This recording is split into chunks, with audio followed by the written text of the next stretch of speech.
Okay, most fighting game fans usually associate games like Mortal Kombat and Street Fighter to feature-length movies or any types of anime and cartoons, but most people don't really associate Tekken with it. Let's see what was going on with the Mishima clan back in 1998 and whether or not this still holds up or is even canon at this point. We're starting off not even 30 seconds and already we're talking about death, religion, and war. This is very much Tekken in the beginning. This guy is very into this narration, by the way. To learn the way, ask your own flesh and blood, because one's flesh is the door to the truth. We start showing a bunch of fighters that are not featured in this movie. Now we see Kazuya talking about killing a bobcat for a young Jun Kazama. Father of the year Heihachi decides that he's going to start disciplining his son. I guess him trying to help out this little girl is a sign of weakness. I'm pretty sure anybody familiar with the Tekken series can probably guess what's coming next. How all members of the Mishima family resolve disputes, toss somebody off of a cliff, and Jun wakes up. Just for the record, we're not 5 minutes in and we've already had talks of war and death and a Mishima has already been thrown off of a cliff, so we're off to a great start. So apparently now a dinosaur was found. However, they're saying the dinosaur was either the result of an alien experiment or a human manufactured one. I can't make this up. And apparently this is all due to the work of the Mishima conglomerate, not Zaibatsu. And it's being believed that the Mishima conglomerate is using these experimental animals to start a war. So it's not the direction I was expecting this movie to go into. Okay, so Jun sees a picture of Heihachi and recognizes him as the crazy old man that threw the little boy off a cliff. So she's deciding that she's going to take the investigation, or assignment rather.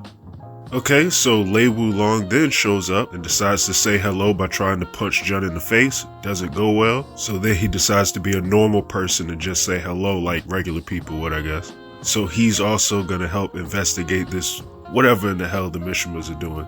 Okay, so Heihachi then starts asking Lee questions after having his meditation interrupted about Kazuya. Lee wants to make sure that Kazuya is dead, and he's using Nina to investigate. Guess there's worse people that he could find.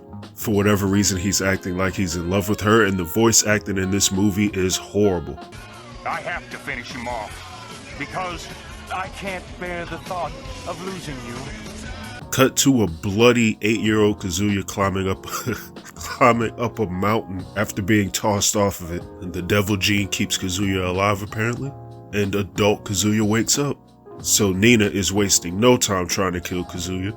And he uppercuts the soul out of Nina and knocks her out of a hotel window that she then throws a grenade into upon falling. And Kazuya dives out while the song from Twilight starts playing.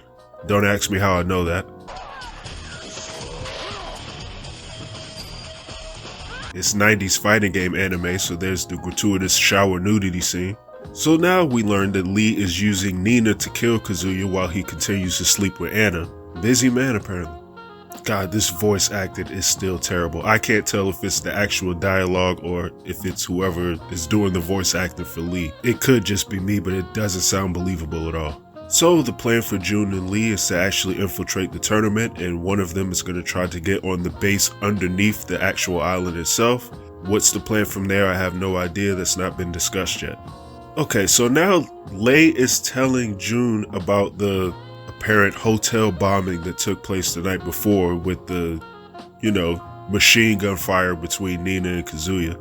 Lei said that some people reported hearing gunfire. You think that much gunfire and a daggone grenade explosion wouldn't have alerted way more people than just a few of the hotel guests? We better hurry. I think that's our boat to hell. Ugh. Okay, one of the Jack machines, or robots, whatever you want to call Jack, he's attacking randoms. Lei and Jun show up to save the day. And Jack is apparently with the little girl who, according to Tekken lore, later made the future Jack machines, if I'm not mistaken. So Jack wants to get on board to get into the Tekken tournament. Lee's gonna allow him to do so if he can beat up Bruce, so I guess he's getting Bruce sent to his death. I love how it's not disclosed how certain people qualifies and how they don't. Jack can just impromptu just qualify for the tournament like this.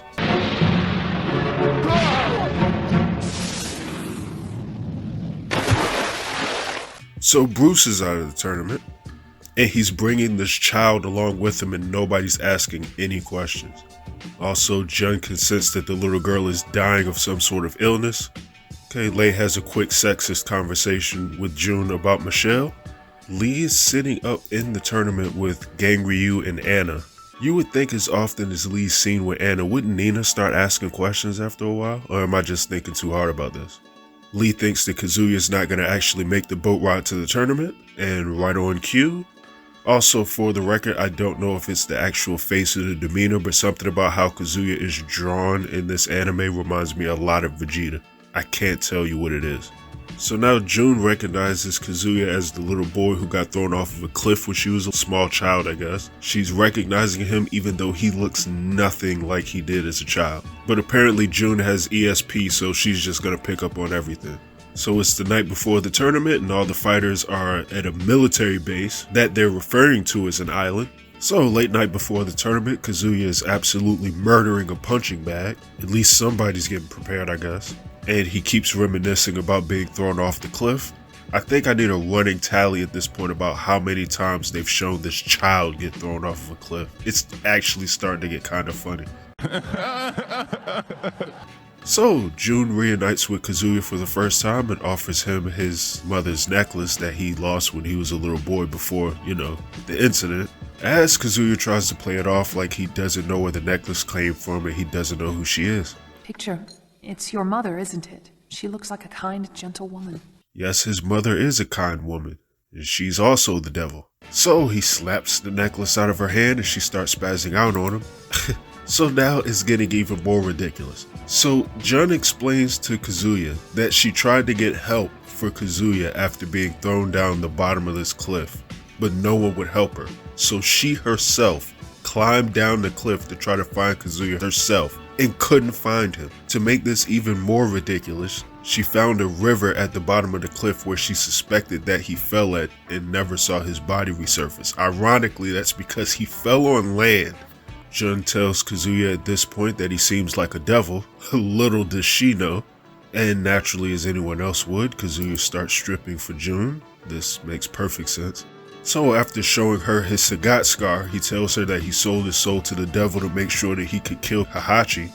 So sick of Jun's yapping, Kazuya just decides, forget this, it's time to fight. So he puts his fists up, and now we get the second assassination attempt by Nina. And she fails again. Kazuya is beating the hell out of Nina in this. I guess since Nina was about to fail again, Lee sent Anna to finish the job, and Anna's not playing any games. She pulls out a bazooka and fires it at Kazuya. Anna sees that she failed in killing Kazuya. Somehow she fires a bazooka at 3 people and doesn't kill a soul, and she just walks away casually. Like the job wasn't finished. She didn't do what you set out to do. So she drops the bazooka and just runs away and allows them to fight in the tournament the next day. So Kazuya threatens to kill Jun if she gets in his way a second time, and everybody goes back to bed, I guess. Cut to more fighters that are not actually in this movie, or at least featured. Yoshimitsu, not gonna get to see him. Armor King, not gonna get to see him. Law, fan favorite Tekken character, not gonna get to see him. Who's this on the very end? Paul, not gonna get to see him. The original King, not gonna get him either. There's Beck in the background, and we'll get to him in a second. So now Lei tells Jun his plan of infiltrating the base underneath the island as soon as the tournament starts. Not really sure at this point if Jun cares at all. I don't even know if she remembers what her actual task was for infiltrating this tournament. Now that I think about it, it's never discussed what her plan is for the tournament. Like, what is she trying to do here? No plan is ever really discussed from her end. And not even Lei. He just said he's going to infiltrate the underground base, but to do what? They never say what they're actually trying to do here. So Jun informs Lei that she's not going to fight in the tournament and she just wants to have a conversation with Heihachi to settle old business, as she puts it. I can almost guarantee you that's not going to end well. Okay, so the layout for this tournament is discussed by Lee and it's absolutely ridiculous. So ridiculous that I've ripped it off for comic books that I've written myself. So the plan is to start each fighter at a random point in the jungle and just have them proceed towards the North Tower. Along the way, they are hopefully going to come across each other and have random fights along the way, and if they make it to the tower, then they will fight Heihachi. This is a very battle royale way of holding a tournament. So, Hahachi then shows up and lets everybody know that if you win, he'll give you $1 billion and you'll have the title of the world's strongest. So Michelle shows up and throws a tomahawk at Hahachi that he catches with his teeth and shatters it. Yeah, oh no is right. All of Hahachi's men line her up after that, and Hahachi calls them off and jumps to face her by himself. Honestly, I think I'd take my luck with the firing squad at this point. So he jumps down to her, spits the tomahawk at her feet, and tells her that he's not gonna hide. If she wants to fight him, she needs to make her way to the end of the tournament. I'm sorry, at this point as well, Lee keeps groaning on about his experiments and killing Kazuya and all his little nonsense. I can't take any of his dialogue seriously. Like I said before, I can't tell if it's the actual way that it's written or if it's how the voice actor is portraying Lee as a character, but it's just giving douche chills the entire time. And in the midst of all this chaos, Jun wants to talk about her feelings. So, first fight of the tournament, we get Kazuya versus Baek, and he gets the life kicked out of him. I know it's an entirely different game, but I'm pretty sure at this point we can give Kazuya a flawless victory for that one. Then we get Gang Ryu versus Michelle. The irony here, considering that in the Tekken games he's obsessing after her daughter. Michelle elbows Gang Ryu as hard as she possibly can in the stomach. He coughs up blood and I don't know, I guess he dies. Like, I'm not sure what happens, but he collapses and doesn't get back up. Okay, Rejects from Ghost in the Shell is reporting to Lee what's going on at the tournament, and they inform him that there are 2 subjects, or fighters, that are supposed to be participating in the tournament who have gone missing. We later find out that this is Lee and Jack. So we cut to Lee putting a soldier to sleep. He even lies the guy down on a mountain. What a gentleman. He's not as nice to the next guy though. He smashes a rock on his head from above. When Lei gets approached by another soldier, the soldier starts asking him a bunch of questions as if he doesn't have a gun in his hand. At that moment, Jack appears out of the water, grabs the soldier, and throws him head first into a rock, which splits his head open. Jack tells Lei he was repaying his debt for saving him on the boat, and then he tells him that he's only infiltrating to try to save the girl's life. Once again, how this is going to get done in this basement, I have no idea. Back to the tournament, Kazuya warns Michelle that he's seen all her moves and that she needs to give up, but she won't take no for an answer, and then...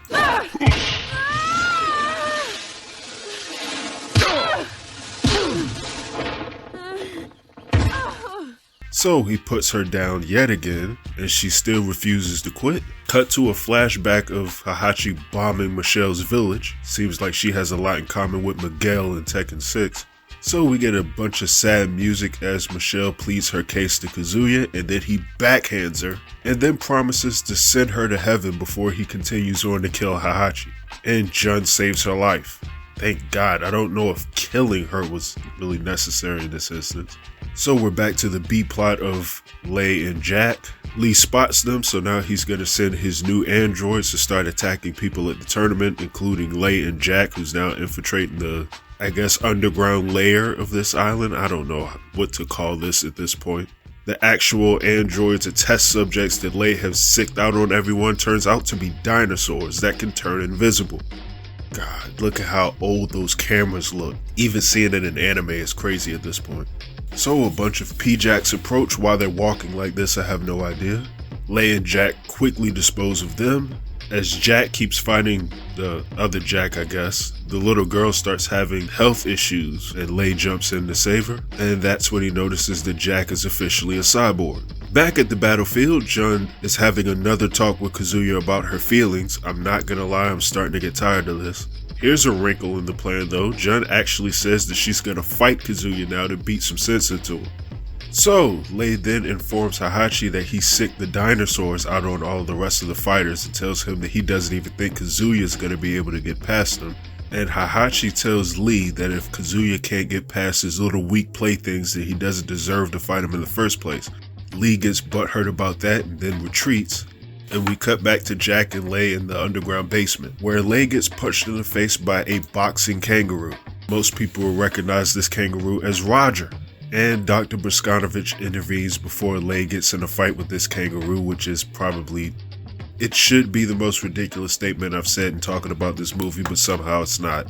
So now we cut to Nina finally facing off against Anna. So they have a conversation about how jealous Anna was of Nina since they were small children, and about how both of them absolutely failed at trying to kill Kazuya over numerous chances. And randomly out of the blue, this bombshell gets said and is never followed up on. You're the one who did it, aren't you, Anna? You killed our father. So in the middle of their battle, Nina obviously sees the invisible dinosaur appear, and the dinosaur kills Anna. So I think we can officially say that no, this is not canon at this point. Now the dinosaurs attack Kazuya and June. At this point we learn that the doctor is responsible for Jack's creation, and when Jack broke away from the Russian military, he seeked out the doctor, and that's when he came across the girl and decided to take care of her and save her. Not gonna lie, going in and out of the action and keep going back to Jack and Leigh and all this ridiculousness in the sub lab, I guess, and all the history of Jack and the little girls and their feelings and everything, it's really starting to kill the vibe of this movie. This is gonna sound weird, but somehow the movie is stalling once we got to the tournament. It's now being explained that the reason why Leigh infiltrated the tournament, and I guess this was vaguely hinted at earlier in the movie, was that they're looking for a bioweapon of some sort, which I guess turns out to be the dinosaurs. So had he just fought in the tournament normally, he would have came across the weapons as normal, but because he's infiltrating with Jack, he's learning about them, but he hasn't come across anything. This movie. So Jun and Kazuya continue to fight in Jurassic Park. Lee starts to cut this speech of how his bioweapons, these mega dinosaurs I guess, are going to be a replacement for actual military might in the world. So you're telling me instead of using guns and nukes, he plans on people using robo-dinosaurs? Is that really what's going on right now? And Kazuya continues to get messed up by these dinosaurs until the devil gene kicks in and he completely separates the dinosaur by its jaw. Not gonna lie, Kazuya covered in blood killing dinosaurs is a crazy visual. And he kills them with 2 uppercuts. Not gonna lie, if Kazuya hit a dinosaur with an electric uppercut in this movie, I think I would have gave it a 10 out of 10. And now the dinosaurs are retreating. And so Kazuya finally arrives at the tower, where he's now awaiting to fight Heihachi. And Jun once again stops to talk to him about his goddamn feelings. And Lee interrupts, telling Kazuya that he's gonna be his opponent instead of Heihachi, which Kazuya obviously just brushes off. And Kazuya puts Lee down with a punch. And then Heihachi backhands Lee for his trouble. And the fight between Kazuya and Heihachi takes place. This almost seems like a halfway decent fight compared to the rest of them in this movie. And it gets interrupted by Lee just shooting up all of the women inside of the tower. And out of frustration, he hits the self-destruct button to blow up the island. So his method to now claim the Mishima Zaibatsu is to commit Harry-Carry. I can't say the actual word that, it is. I can't say that on YouTube, of course. And right when we get back to Kazuya and Heihachi's fight, it gets interrupted by Jun, and we get another monologue. So now we get a society is evil speech by Heihachi. I'm not sure if he's the person who needs to be giving this. It's crazy how much this movie becomes very preachy and almost commentary about war and morals and religion and whatnot. Like, this is crazy. And it's all around a martial arts tournament. Like, what is going on at this point? Anyways, in the midst of all this battle, Heihachi reveals that he would have killed himself had Kazuya actually died when he was thrown off of the cliff. I guess that's somewhat noble of him, I don't know. So, Lee launches the self-destruct sequence without at any point in time trying to escape. He had more than enough time to get out of the tower. So, Leigh, Jack, the doctor, and the girl are trying to get off of the island before it implodes, or explodes, however one that works. And Jack sacrifices himself to get the rest of them off the island. And Jack is split in half and is basically gonna die out or shut off, I guess, as the little girl cries in horror. Nice way to traumatize her. And the final battle resumes between Kazuya and Heihachi. Not gonna lie, that's a badass shot of Kazuya. And he is tearing Heihachi apart at this point. And in Mishima fashion, he's getting ready to throw Heihachi off of a cliff. And Jun gets in the way.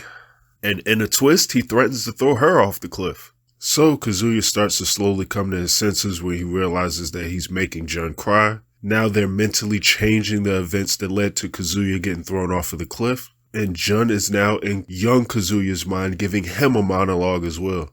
I never thought watching a Tekken anime and the one technique that would be overpowered in this entire ordeal is talk no jutsu, but in any event, Kazuya cries looking at a necklace of him and Kazumi, and he lets go of his grip of Jun and is coming to his senses at the exact moment that Heihachi tries to attack him. So the cliff collapses as Lei shows up to save the day with all of the fighters that once again were not featured in this movie. Also, I guess it's important to note that Nina survived. Also, it's crazy. I kind of like the way Yoshimitsu looks in this anime that he does in the original 2 Tekken games. Anyways, an aircraft bails Heihachi out, and it takes him away as Jun is saved by Kazuya, and all of the fighters sail away from this exploding island that once again Lee set off and at no point in time tried to escape it. Fast forward, and we now see Jun's knitting in a forest, and a little boy runs up to play with her, and it's Jin, and he asks Jun to read him a story, as Jun presumably senses Ogre approaching, and she walks off with her son in the forest, dismissing, I guess, the premonition that something bad is about to happen, and the movie is over.